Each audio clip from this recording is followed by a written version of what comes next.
Rangers gripping this game only by the fingertips. Look at the way he left that. That was an appalling error by Butcher. And then it was scrambled. The goalkeeper did extremely well.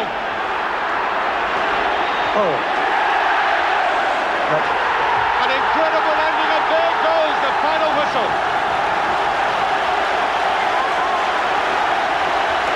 The Skoll Cup, for the 12th year in succession, goes to Ibrox. I doubt very much if any game could have equalled the one last season between Lisbon, but one has to say, in a different sort of way, that was an utterly superb match. It is Terry Butcher with the Skoll Cup. We've had two really good cup finals with Aberdeen. That one looked like going to extra time again, and that was another classic. And I think every neutral anyway would have enjoyed that game, and I certainly did. And again, we carried that wee bit of luck on the day, and we came out the victors. We were confident going into the game. We're always confident. Cup finals, and especially over at Hampden with the majority of support behind us. We were all looking forward to that one. But as everybody saw in the latter stages of that game, it was heavy breathing. But I think over the piece that we deserved to win that one. The season's first trophy bagged and passage to European competition guaranteed. Perhaps it was reaction to a tough final, but only an old warhorse prevented league-defeated Love Street next weekend, as Andy Gray earned his £25,000 transfer fee in the dying minutes. Here's Billy Davis robbing Wilkins. He has McWalter up ahead of him.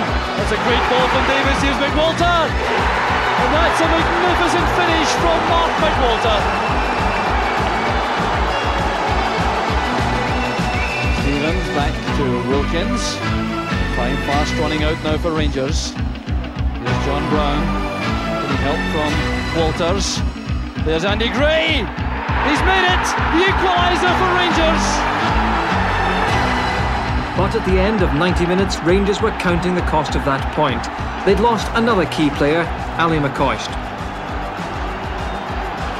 Hearts were next at Ibrox, hoping to avoid an early hat-trick of defeats by Rangers. It's back with Drinkle. This is Walters. High ball intended there for Richard Gough. In behind Whittaker on the blind side for the opening goal. Butcher's free kick. Gough has gone forward again. Here's Mark Walters. That's a great chip from Walters. A superb goal from Walters. And the referee has chopped that off. He's given Rangers the penalty kick. Oh, here's Walters again. And Mark Walters sees justice done for Rangers.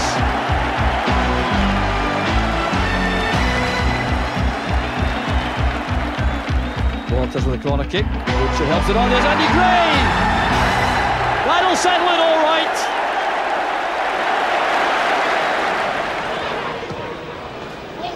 Here's Nisbet. A fine turn that by Nisbet. Alec Kennedy caught completely and bringing down the Rangers striker. This is fine play from Nisbet. The pass came from Brown. The dummy from Nisbet. The quick turn, and Kennedy was completely deceived.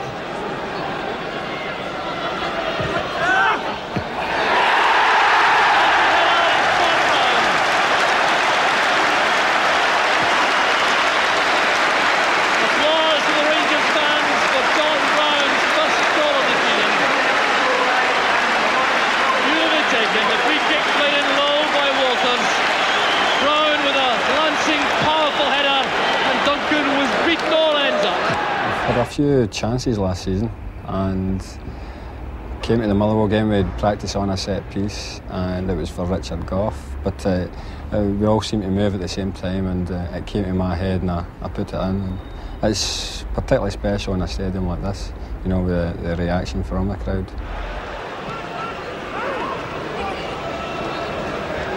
Here's Russell linking with Kirk. Good play from Motherwell. There's Russell.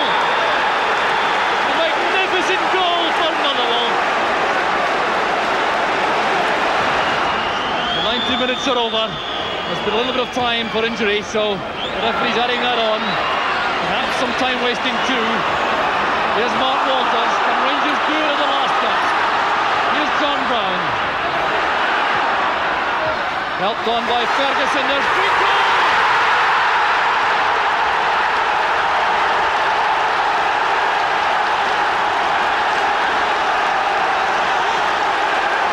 Bedlam erupts around Ibrox. It looked as though the point was gone. Then the long kick out from Chris Woods. It was won there by Ferguson.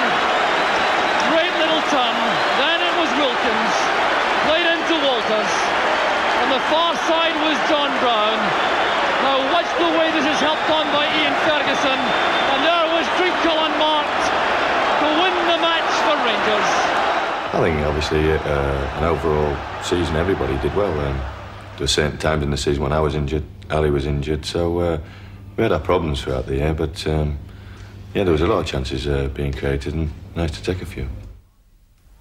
The Strikers were off target in a 3-1 defeat at Celtic Park, and when Hamilton visited Ibrox, another worrying moment was to follow. There's Jimison. Was it over the line? Yes, says the referee. Hamilton take the lead. Willie Jimison has scored. So Cooper's corner kick. Up goes Richard Gough. This is Wilkins. Alan Ferguson's in trouble. Collins with a header out. Here's Nisbet.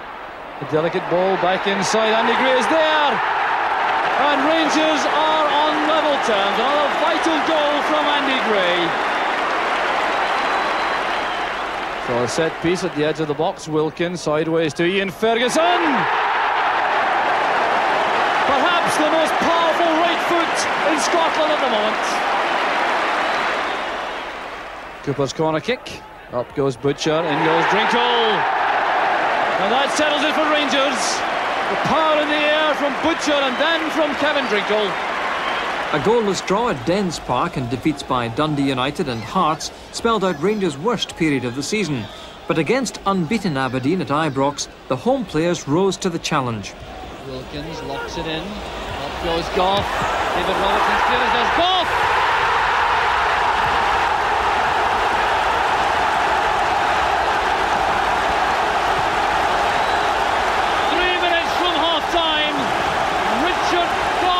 The breakthrough which Rangers richly deserve. Yet another vital goal from Gough. It's his third of the season. I can remember the game about mid-November, and if we had beaten them, we'd have gone, I think, 6 points clear, which we managed to do. Just managed to get a lucky break with a goal, but it was a good team performance on the day. The match had been watched by a VIP, a close friend of the manager's. But David Murray had entered the director's box as the new owner of Rangers Football Club. His £6 million purchase of an asset valued at over £22 million was indeed a shrewd piece of business. And the fans were taken aback by the news that Graham Souness had bought a 10% shareholding and become a director. I enjoy my work so much.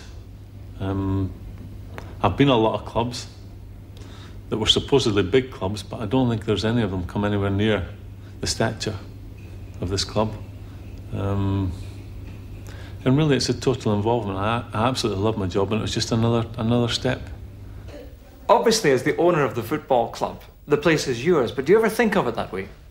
No, because as you look around these walls and the past chairman, you know, I don't think anybody ever actually owns Rangers Football Club. Every supporter owns a part of it, every shareholder, everybody who buys the Rangers news, everybody who follows Rangers. I'm just a man who happens to be at the top at the moment, and I hope I'm here for the rest of my life. Back